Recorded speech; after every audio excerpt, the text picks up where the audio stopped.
I'm here to read Chapter 4 of The Girl Who Circumnavigated Fairyland in a Ship of Her Own Making, a story which I'm sure we're all coming to love. So Chapter 4, The Wyverary, in which September is discovered by a wyvern, learns of a most distressing law, and thinks of home, but only briefly. September woke in a meadow full of tiny red flowers. She had walked through the night, watching the moon slowly fall down onto the horizon, and all the dark morning stars turned into the sky like a silver carousel. It was important, she reasoned, not to fall asleep in the dark, where deviant things might carry her off. No matter how tired she was, or how sore her bare foot, she would wait till morning, and when she could be assured of the sun to keep her warm when she dreamed.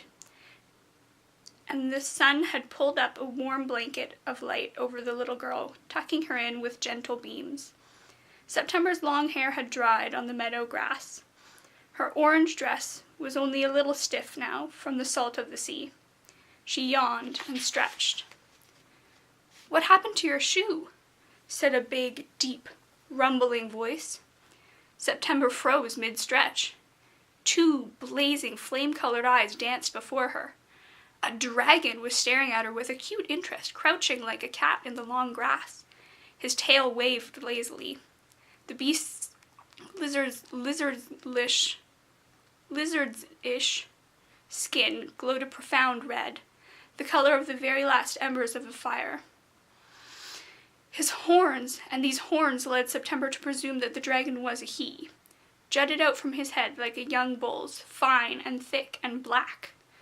He had his wings tucked neatly back along his knobbly spine, where they were bound with great bronze chains and fastened with an extremely serious-looking lock. I lost it," said September, holding herself utterly still, so as not to spook either the dragon or herself. Her arm still stuck out into the air. "It fell into the sink as I was climbing onto a leopard." "That's not losing it," the beast rumbled sagely. "That's leaving it." Said September. "Don't wear shoes myself," the dragon harrumed. "Tried when I was a wee thing, but the cobblers gave me up for lost." He rose up on heavily muscled hind legs and balanced carefully on one of them, flexed one enormous three-toed scarlet foot. His black claws clicked together with a sound like typewriter keys clacking. "You are very quiet. Why don't you say something? Why don't you do a trick? I'll be impressed, I promise. Start with your name, that's easiest." September put down her arms and folded them in her lap. The dragon hunched in close, his smoky, sweet breath flaring huge red nostrils. "September," she said softly. Well, I'm very scared, and I don't know if you're going to eat me or not, and it's hard to do tricks when you're scared. Anyway, where I come from, it's a known fact that dragons eat people, and I prefer to be the one doing the eating if eating is to be done. Which it hasn't been since last night. I don't suppose you have cake. I think dragon food would be all right. It's only fairy food I'm to watch out for." "How funny you are," crowed the beast. "First off, I am not a dragon. I don't know where you could have gotten that idea. I was very careful to show you my feet. I'm a wyvern. No forepaws, see?" The wyvern displayed his proud, scaled chest, the color of old peaches. He balanced quite well on his massive hindquarters, and the rest of him rose up in a kind of squat S shape, ending in the colossal head, which bore many teeth and a thick jaw and snapping bits of fire-colored whiskers. "And you must have very rude dragons where you come from. I've never heard the like. People show up to a dragon's mountain yelling about sacrifices and, 'Oh, ye fell beast, spare my village,' this, and 'Great dragon, I shall murder thee,' that, well, most certainly, a fellow might have a chomp, but you oughtn't judge any more than you ought to judge a lady for eating a lovely fish that a waiter brings her in a restaurant. Secondly, no, I don't have any cake." "Oh, I didn't mean any offense." "Why should I be offended? Dragons are a bit more than cousins, but a bit less than siblings. I know all about them, you see, because they begin with D. What's your name, wyvern? I should have been more polite." "I am the Honorable Wyvern A through L, small fay. I would say at your service, but that's rather fussy, and I'm not, so you see." it would be inaccurate. That's such a funny name for, September considered her words. Such a fine beast, she finished. It's a family name, Aetheriel said loftily, scratching behind one horn. My father was a library. So, properly speaking, I am a livern, or a libern? A wiverary? I'm still trying to find the best term. Well, I think that's very unlikely, said September, who preferred wiverary. However unlikely it may seem, it is the truth, and therefore 100% likely. My sainted mother was the familiar of a highly puissant scientist, and he loved her. He polished her scales every week with beeswax and truffle oil. He fed her sweet water with bitter radishes grown by hand in his laboratory, and therefore much larger and more bitter than usual radishes. He petted her and called her a good wyvern, and made a bed for her out of river rushes and silk batting and old bones. They didn't come from anyone he knew, so that was all right, and a wyvern's nest must have bones, otherwise it's just not home. It was quite a good situation for my mother, even if she didn't like him a great deal and thought him very wise. As all reptiles know, the bigger the spectacles, the wiser the wearer, and the scientist wore the biggest pair ever built. But even the wisest of men die, and that is especially true when the wisest of men have a fondness for industrial chemicals. So when my mother's patron in a spectacular display of science. That's very sad, sighed September. Terribly sad, but grief is wasted on the very roasted. Without her companion, my mother lived alone in the ruins of the great library, which was called Complete, and a very passionate and dashing library indeed. Under the slightly blackened rafters and more than slightly caved-in walls, my mother lived and read and dreamed, allowing herself to grow closer and closer to Complete, and to notice more and more how fine and straight his shelves remained despite great structural stress. That sort of moral fortitude is rare in this day and age. By and by, my siblings and I were born, and romped on the balconies, raced up and down the splintered ladders, and pored over the many encyclopedias and exciting novels. I know just everything about everything, so long as it begins with A through L. My mother was widowed by a real estate agent some years ago, and I never finished the encyclopedia. Anyway, Mother told us about our father when we were yearlings. We asked, why do we not have a papa? And she said, your papa is the library, and he loves you and will care for you. Do not expect a burly, handsome wyvern to show up and show you how to breathe fire, my loves. None will come. But Complete has books aplenty on the subject of combustion, and however odd it may seem, you are loved by two parents, just like any other beast. September bit her lip. She did not know how to say it gently. I had a friend back home named Anna Marie, she said slowly. Her father sold lawnmowers all over Nebraska, and some in Kansas, too. When Anna Marie was little, her daddy ran off with a lady from Topeka, with the biggest lawn in the country. Anna Marie doesn't even remember her daddy, and sometimes when she's sad, her mother says she didn't have one, that she's an angel's daughter, and no awful lawnmower salesman had a thing to do with her. Do you think maybe it could have been like that with your mother? Aetheriel looked pityingly at her, his blazing red face scrunched up in doubt. September, really, which do you think is more likely? That some brute bull left my mother with an egg and went off to sell lawn mowers? Or that she mated with a library and had many loved and loving children? I mean, let's be realistic. Besides, everyone says I look just like my father. Can't you see it in my wings? Are they not made of fluttering vellum pages? If you squint, you can even read a history of balloon travel. Aetheriel lifted his wings slightly to show their fluttering, but the great bronze chain kept them clamped down. He waggled them feebly.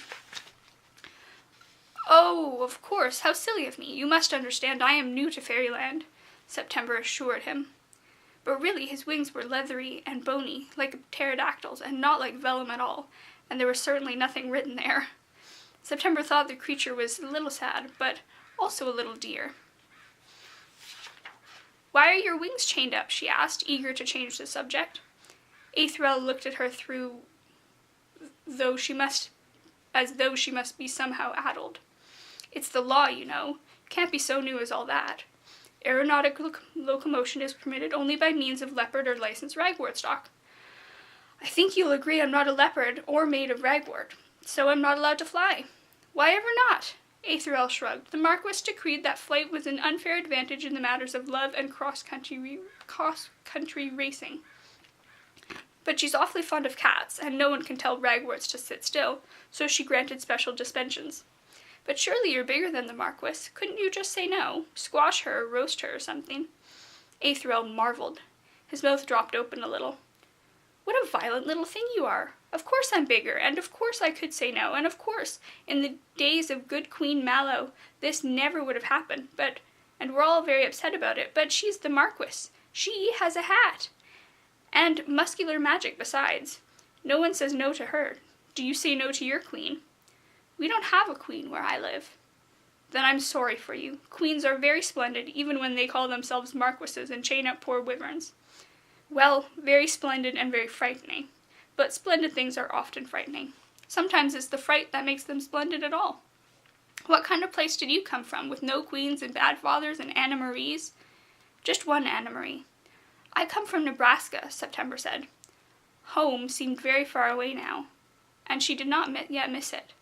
She knew dimly that this made her a bad daughter, but Fairyland was already so large and interesting, and she tried not to think about that. It's very flat and golden, and my mother lives there. Every day she goes to a factory and works on airplane engines because everyone's father left for the war and there was no one left to make airplanes. She's very smart and pretty, but I don't see her much anymore, and my father went away with all the others. He said he would be safe because he would be mainly learning things about other armies and writing them down, not shooting at them. But I don't think he's safe, and I don't think my mother does either. And the house is dark at night and there are howling things out on the prairies. I keep everything as clean as I can so that when she comes home she'll be happy and tell me stories before bed and teach me about boilers and things she knows. September rubbed her arms to keep warm in a sudden breeze that kicked and bucked through the tiny field of flowers. I really don't have many friends back home. I like to read, and the other kids like to play basketball or play with jacks or curl their hair. So when the green wind came to my window, I knew what he was about because I've read books where things like this happen. And I didn't have anyone to miss except my mother. September wiped her nose a little. I didn't wave goodbye to her when we flew away. I know I ought to have. But she goes to the factory before I'm awake in the morning and just leaves biscuits and an orange on the table, so I thought maybe I wouldn't say goodbye to her since she doesn't say goodbye to me. I know it was vicious of me, but I couldn't help it, and really she leaves little notes with the biscuits and sometimes funny drawings. And I didn't leave her anything, so it's not fair at all. But I don't want to go home either, because there aren't gnomes and witches and whippoorwills at home, just nasty kids with curly hair and a lot of teacups that need washing. So I will say I'm sorry later, but I think it's better to be in Fairyland than not, on the whole. Aetheriel carefully put his claw around her shoulder. His talons quite dwarfed her. She wrapped her arms around one and leaned against it, the way she might have leaned against an oak tree trunk back home. Except, things are not at all well in Fairyland, are they? The witches' brothers are dead, and they've no spoons, and your wings are chained and sore. Don't say that they aren't, Elle. I can see that they've rubbed the skin away. And can I call you Elle? Aetheriel is so many syllables. Things are not right here, and I haven't even seen the proper fairy at all, with glittering wings and little dresses. Just sad folk and no food. And that's more than I've said to anyone forever, even the Green Wind. I do wish he'd been allowed to come with me. I believe I am sick to death of hearing what is and is not allowed. What is the purpose of Fairyland if everything lovely is outlawed, just like in the real world? How poor you are, September. You make my heart groan. I know about homesickness. It begins with H. What will you do? September sniffed and straightened up. She was not one to feel sorry for herself for long. Mainly, I am going to Pandemonium to steal the spoon that belongs to the witch Goodbye so that she can cook up the future again and not feel so sad. Aetheriel sucked in his breath. That is the Marquis's spoon, he whispered. I don't care if it is. What a dreadful person the Marquis must be, with her ugly chains and her bow and her silly hat. I shan't feel at all bad about stealing from her. The Wyverary drew his huge foot back and settled down on his haunches just exactly like a cat, so that his face was on a level with September's. She saw now that his eyes were friendly, not fearsome at all, and a beautiful shade of orange. I am going to the city myself, human girl. After my mother was widowed, my siblings and I went our separate ways. M through S to be a governess, T through Z to be a soldier, and I to seek our old grandfather, the Municipal Library of Fairyland, which owns all the books in all the world. I hope that he will accept me and love me as a grandson and teach me to be a librarian, for every creature must know a trade. I know I have bad qualities that stand against me, fiery breath being chief among these, but I am a good beast, and I enjoy alphabetizing, and perhaps I may get some credit for following in the family business. The Wiverary pursed his great lips. Perhaps we might travel together for a little while. Those beasts with unreliable fathers must stick together after all. And I may be a good deal of help in the arena of locating suppers.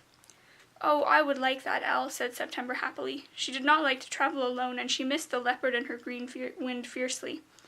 Let us go now, before the sun gets low. It is cold in Fairyland at night. The two of them began to walk west, and the chains around Wiverary's red wings jangled and clanked. September was not even so tall as his knee, so after a little while he let her climb the chains and ride upon his back, sliding her scepter through the links. September could not know that humans riding marvelous things of a certain size was not allowed. A through L knew, but for once he did not care. I shall amuse you along the way, he boomed, by reciting all of the things I know. Aardvark, abattoir, abdication, adagio, alligator, Araby. And that's the end of chapter 4. I hope you're enjoying this. I definitely am. Tune in later for chapter 5. Bye.